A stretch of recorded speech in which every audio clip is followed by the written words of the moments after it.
Bonjour à tous, mon nom est Sarah Charbonneau et je vous souhaite la bienvenue déjà à cette deuxième saison de l'émission de l'auteur au libraire. C'est un plaisir pour moi de vous retrouver et déjà on attaque la saison avec les romans de type policier, polar, suspense. Vous allez voir encore une fois beaucoup de mystères en vue et je suis accompagnée 3 fois plutôt qu'une, encore une fois cette semaine. Alors je souhaite la bienvenue d'abord à Stéphanie Cusson pour le livre Jeu paradoxal. Merci. Merci Stéphanie d'être là. Aussi, on retrouve un habitué quand même déjà de l'auteur au libraire, M. Maurice Jean, pour le livre Mort à huis clos. Bonjour. Merci Maurice d'être là.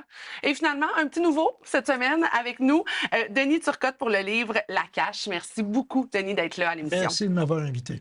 Alors, on entre déjà dans l'univers de type suspense, thriller. Moi, c'est un univers qui me fascine beaucoup. Et ben, j'imagine que vous aussi, c'est un univers qui vous intéresse de par l'écriture que vous avez faite de part et d'autre. Je suis curieuse un peu d'en savoir un peu sur votre livre. D'abord, Maurice, Mort à huis clos. En quelques lignes, comment on résumerait ça? Mort à huis clos, comme le nom le dit, c'est un huis clos. C'est une enquête dans un milieu complètement fermé, un nombre de personnages restreint. Et vu qu'il y a un meurtre, tout le monde vit avec le meurtrier et tout le monde suspecte tout le monde. Mm-hmm. Ce qui fait une situation quand même assez... un bon stress. On voit les conflits de personnalité surgir un peu rapidement parce que tout le monde accuse tout le monde souhaite que ce soit pas lui, puis tout le monde essaye de défendre quelqu'un. Disons que mes lectures de romans comme Crime de l'Orient Express, Mort sur le Nil d'Agatha Christie, ben, m'ont inspiré un peu ce genre d'univers que j'adore. Et j'imagine que c'est venu teinter votre imaginaire, effectivement, dans la création de ça. Oui, c'est vraiment... D'essayer d'avoir le vrai huis clos, c'est pas évident. Ça représente beaucoup de défis parce que en étant dans un milieu quand même restreint, tout le monde a eu l'occasion de voir les autres se promener, passer. Donc, au niveau de la cohérence du roman, ça a demandé beaucoup d'efforts, de relecture. Non, ça se peut pas. Il était là à telle heure, il peut pas être là 5 minutes. Donc, oui, ça a été un beau défi. On va en parler d'ailleurs dans quelques instants des défis que vous avez rencontrés à travers l'écriture, parce que je suis certaine que quand on parle d'indices et tout ça, ça devient quelque chose de plus particulier. Monsieur Turcotte, de votre côté, Oui. je sais que dans une ancienne vie, vous étiez criminaliste. Là, vous plongez dans cet univers-là du suspense, du thriller. Parlez-moi un petit peu de l'histoire derrière La Cache. Bon, La Cache, dans le fond, c'est une histoire de rêve. C'est 2 couples qui, par le hasard de la vie, se retrouvent dans la possibilité de voler OK. le trésor d'un club de motards que j'ai appelé les Devil One. Et toute l'intrigue, dans le fond, tourne autour de cet objectif-là. Ben là, il faut y aller, il faut se rendre, il faut le faire, et qu'est-ce qui va se passer par la suite? Alors donc, ça débute par l'infiltration d'un agent double dans le groupe de motards. OK. Qui fait partie, en fait, qui est un des 2 hommes de ces 2 couples-là. Là. Oui, OK. exactement. OK. C'est ça, il fait partie d'un des 2 couples. Et c'est comme ça que l'histoire va se dérouler jusqu'à son dénouement final, que je ne veux pas divulgacher. Ben non, on veut pas faire Naturellement. ça. Mais naturellement, on comprend que si l'agent infiltré s'embarque dans une histoire de vol, c'est qu'il passe du côté obscur de la force. Tout à fait. Oui, hein? Alors, il y a un problème éthique à régler. Oui. Est-ce qu'il est du côté de la police? Est-ce qu'il est du côté des bandits ou s'il ne serait pas de son côté à lui? Alors donc, dans cet univers-là, je soulève des problèmes moraux, mais sans les discuter, OK. sans donner la solution. Le problème se pose, on vient d'en donner un exemple, il y en a d'autres. Donc, à la fin, j'espère que les gens vont avoir apprécié l'intrigue, apprécié le processus et aussi les questions morales qui se sont posées en cours de route. Je suis certaine, puis on aura l'occasion de s'en reparler, mais le côté aussi de vos propres antécédents, non pas de criminels, mais bien de criminalistes. Vous avez ouvré aussi dans le milieu policier, vous avez enseigné dans ce domaine-là. J'imagine que vous avez un regard très intéressant dans l'écriture du livre. Je le souhaite. Merci beaucoup. Stéphanie, de votre côté, parlez-moi un petit peu de l'histoire de votre livre.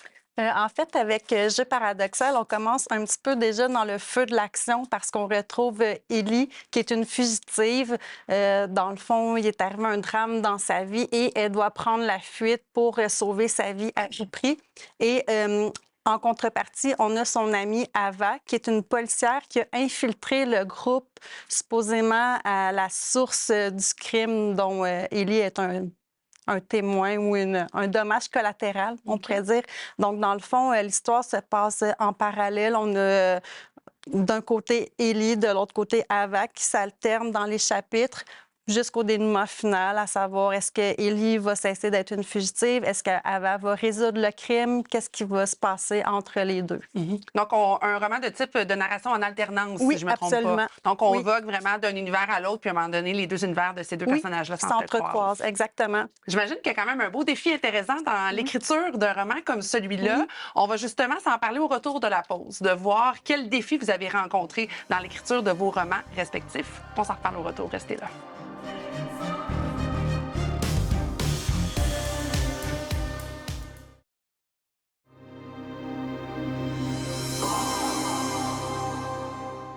De retour à l'émission de l'auteur au libraire, toujours en compagnie, bien sûr, de Maurice Jean pour le livre Mort à huis clos, de Stéphanie Cusson pour Jeu paradoxal, ainsi que de Denis Turcotte pour le livre La Cache. On va parler des défis que vous avez rencontrés à travers l'écriture de votre livre dans quelques instants. Juste avant, il faut mettre la table, bien sûr. Je serais curieuse de savoir qu'est-ce qui vous a poussé à écrire vos romans respectifs. Maurice, je commencerai par vous. Mort à huis clos, j'avais l'idée de créer un univers indépendant. Mes premiers romans se passaient à Montréal, dans des endroits connus, puis j'avais l'idée de dire, et si je faisais ça dans un lieu complètement inconnu? Bon, je suis rendu dans les Laurentides, j'ai dit, on va créer un domaine totalement inconnu, plus haut, paradis des marcheurs, isolé complètement. Fait que ça a été le désir de mettre de l'action loin de Montréal dans un premier temps. Parce qu'il faut dire que votre livre est le 4e volet de 5. On avait eu le centre-ville et d'autres régions particulières, plus en ville, qui avaient été mis de l'avant. C'était surtout à Montréal que l'action se passait. Là, c'est carrément à l'extérieur. C'est toujours le même enquêteur. C'est le roman où l'enquêteur, dans les 4, est le plus jeune. OK. Bon, ça se passe quelques années avant les autres romans, parce que mes romans, ils se suivent pas. Donc, c'était le défi d'amener un enquêteur un peu plus jeune. C'était l'idée de dire, est-ce que je peux développer un crime parfait quand tout le monde se côtoie? Oui, quand tout le monde, où la confiance, j'imagine, est remise en question, où les liens peut-être qui étaient déjà créés ou d'autres qui se créent, tout ça est brassé dans ce temps-là. Là. Puis j'avais des personnages que je voulais vraiment développer.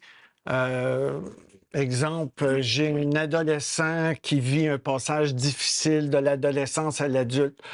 À l'intérieur de tout ça, j'ai dit comment je peux développer ce personnage-là. Je trouvais ça vraiment intéressant de développer des personnages dans un contexte comme ça. J'imagine que ça a été vraiment intéressant, effectivement, de développer ça. De votre côté, Denis, qu'est-ce qui vous a amené? Là, je sais que c'est un projet de retraite que vous avez eu pour développer ce livre-là, mais qu'est-ce qui vous a amené à plonger dans l'univers du thriller, du suspense, puis à dire, ben go, je me mets à l'écriture? Vous avez raison, c'est un projet de retraite. Et j'ai fait une carrière comme criminaliste. Donc, l'aspect criminel de la chose m'intéressait. L'aspect social aussi de la chose m'intéressait parce qu'on n'est pas isolé du monde là, dans ce milieu-là. Et puis, je lisais beaucoup, je lis encore beaucoup. Donc, j'ai toujours été intéressé par la littérature. Donc, dans un moment d'ennui total, de désarroi total, j'imagine, je me suis dit, je vais écrire une histoire, un roman. Vous vous êtes dit probablement que j'aurais dit à mes criminels de s'occuper au lieu de faire des mauvais coups. Alors moi, au lieu de m'ennuyer, je vais faire la même chose. Je vais me mettre à l'écriture. Alors, le projet a commencé difficilement, très difficilement, beaucoup de travail, mais un plaisir extrême. Ah, bien, puis vous parlez Plaisir des, extrême. des défis que ça vous a apporté. On va y revenir dans quelques instants. Stéphanie, de votre côté, qu'est-ce qui fait en sorte que vous avez décidé de plonger dans l'univers de l'écriture, puis dans celle de jeux paradoxal plus précisément?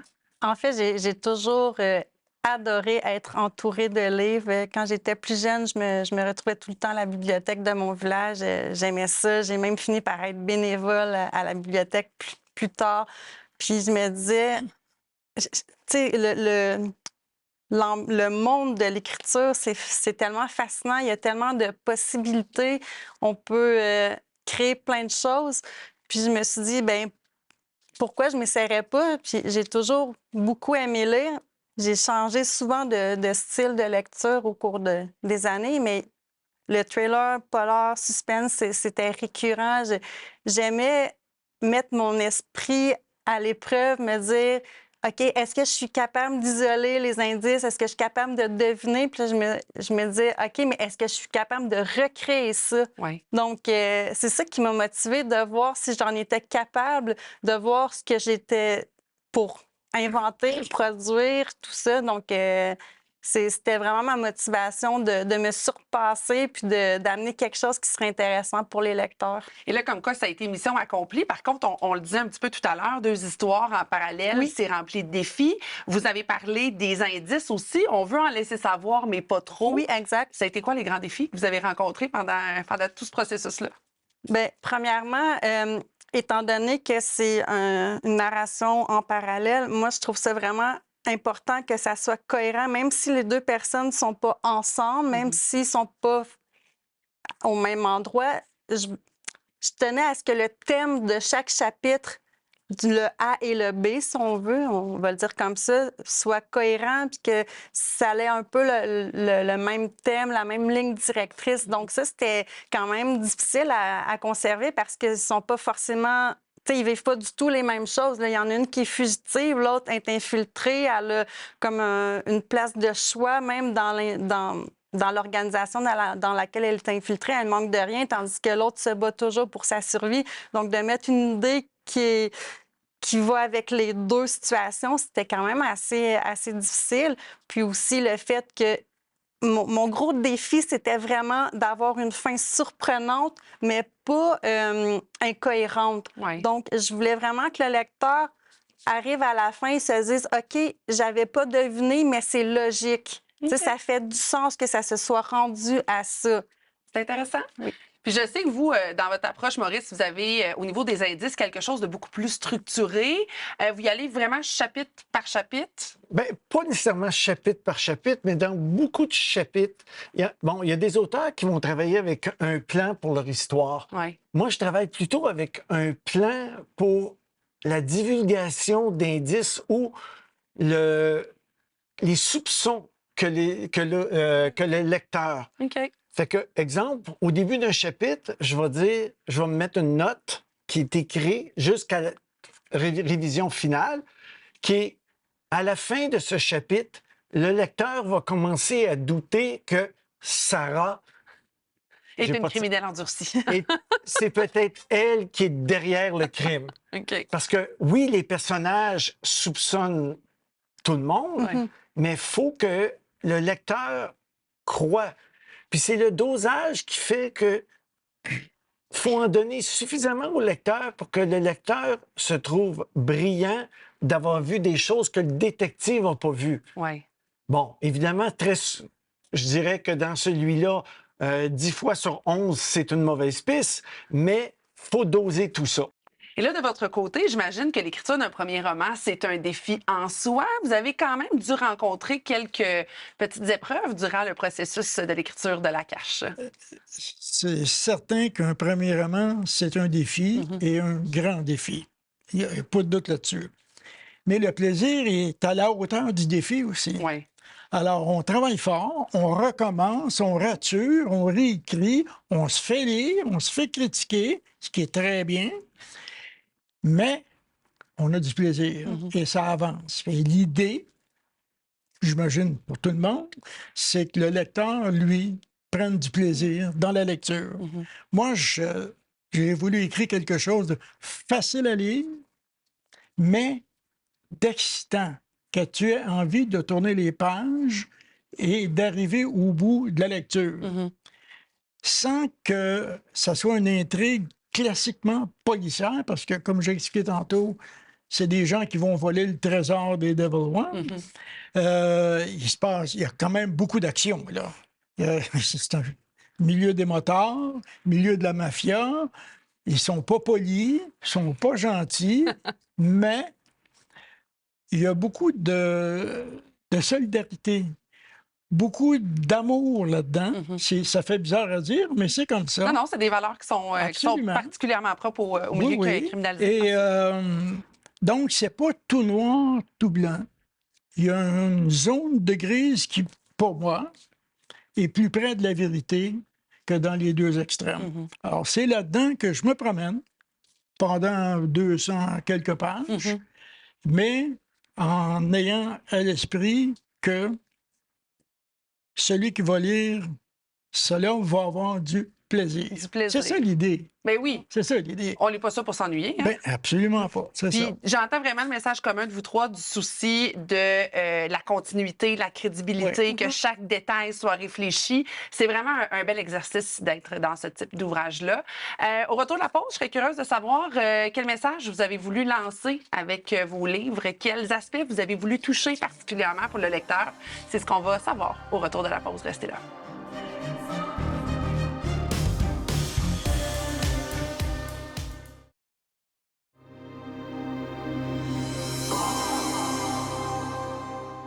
On poursuit notre découverte de l'univers du roman suspense, thriller à l'émission de l'auteur au libraire, toujours en compagnie de Stéphanie, Maurice et Denis.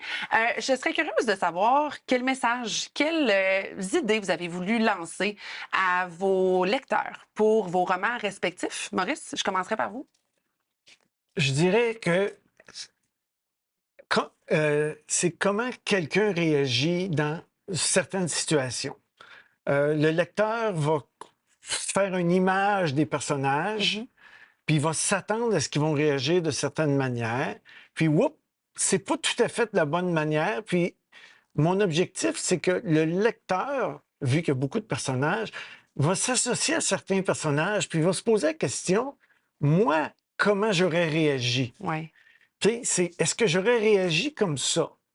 Puis, la crédibilité du roman va venir avec le fait, s'il y a beaucoup de personnes qui sont capables de se mettre dans la peau des personnages, bien, je veux dire, c'est mission réussie. Et j'imagine que l'univers du huis clos nous active beaucoup dans l'imagination à ce niveau-là. Exactement. Donc, l'expérience doit être le fun. De votre côté, Denis, qu'est-ce que vous avez voulu mettre en lumière dans votre livre? Moi, je dirais que c'est le rêve. Le rêve d'échapper à sa réalité. Tout le monde, beaucoup de gens achètent des billets de loterie et rêvent. Et dans mon histoire, le fait d'avoir accès à des millions de dollars, c'est ça le rêve. Ouais. Et un des protagonistes, par exemple, lui, il travaille chez Tim Hortons et nettoie le plancher. Alors, il va avoir accès, probablement, à quelque chose qui va changer sa vie. Et puis donc, c'est cet exercice-là, dans le fond, que je fais, mais dans un monde cruel, dans un monde de motards où on se bat, où on se tue, où il arrive toutes sortes d'aventures plus invraisemblables les unes que les autres. Mais l'idée, c'est le plaisir, le rêve, qu'est-ce qu'on va faire avec tous ces millions-là. Et on s'est tous déjà imaginé qu'est-ce que je ferais avec autant d'argent. Avec un peu de criminalité là-dedans, là, ça fait une belle salade de fruits. Ouais. Vraiment, il y a quelque chose de le fun. On a rêvé. Stéphanie, de ton côté? Moi, j'ai voulu mettre en lumière le paradoxe de la vie en général, d'où un peu le titre. Dans le fond, c'est que il y a beaucoup de choses qui sont contradictoires, mais c'est pas toujours pour le pire. Il faut accepter ce qui arrive, mais il faut aussi se questionner. Donc, on n'a pas toujours la bonne intuition. Il faut l'écouter, mais aussi, il faut se poser des questions, puis il faut naviguer à travers ça. Donc, c'est un peu ça que je voulais véhiculer, que de rien prendre pour acquis, puis que les apparences peuvent être trompeuses. Absolument. C'est très, très intéressant. Rapidement, je sais que vous êtes tous un peu à réfléchir, à continuer de travailler très, très fort pour d'autres projets. De votre côté, est-ce qu'on peut espérer peut-être avoir d'autres livres de votre signature? Oui, ben oui, je travaille fort. Travaillez fort, la retraite est efficace? Ah oui, très efficace. Alors, j'ai en préparation la suite de La Cache. OK. Donc ça, c'est écrit. Et je continue là-dedans. Il va y avoir, en fait, ça va être une trilogie. OK. Après ça, je change de sujet, là. Mais ça va être une trilogie. Toutes des histoires distinctes, mais liées, parce que reviennent dans le premier livre, ils ont Ouais. des enfants, bon, etc., etc. La vie continue. Mhm. Et donc, ça m'a permis d'imaginer deux autres histoires Ah, j'aime complètes. ça.